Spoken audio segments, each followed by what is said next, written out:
જય માતાજી, રામ રામ। તો કેમ છો બધા? મજામાં? તો આપણે પણ મજામાં છીએ અને સરસ મજાની અત્યારે સવાર પડી ગઈ છે। તો આજે છે તારીખ 20 અને કાલ હતી 19 તારીખ। ઘણા ખરાને યાદ રહે કારણ કે ભયંકર વાવાઝોડું હતું।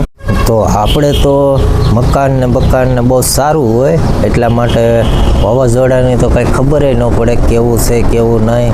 પણ મારી સામે આ તમને બધા ઝૂંપડા દેખાય તે બધા મધ્યમ વર્ગના છે, ગરીબ લોકોના છે ઝૂંપડા।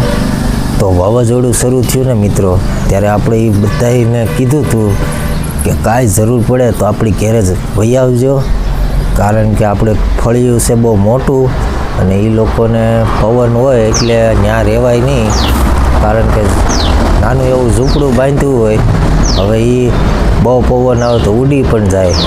તો આપણે બધા લોકોને કીધું હતું કે તમે ચિંતા નહીં કરતા, મારી ત્યાં વી આવજો। તો રાતે એ લોકો બધા 6 વાગે મારી ત્યાં વી આવ્યા હતા। તો આપણે એને 2-3 કલાક હાંસવી દીધા અને એ લોકોને ભગવાનની દયા છે કે ઝૂંપડાને કાંઈ પણ વાંધો નથી આવ્યો અને સહી સલામત છે। તો એનો આપણે એક મગજમાં વાત ઉતારવા જેવી છે કે જેનું કોઈ ન હોય એનું ભગવાન હોય। તો તમે જુઓ, આ નાના ઝૂંપડા છે, ખાલી દોરીથી બાંધેલા છે, તો પણ વરસાદને અને વીજળી અને વાવાઝોડામાં કાંઈ નથી થયું। અને આપણે આવા પાકા સ્લેબ હોય તો પણ ભગવાન ધારે તો ઉડાડી દે। શું કહેવું મિત્રો, સાચું ને? બહુ નુકસાની આવ્યું, પણ આપણે સોલાર વાંધો ન આવ્યો, પવન નીકળી ગયો વાર પાર।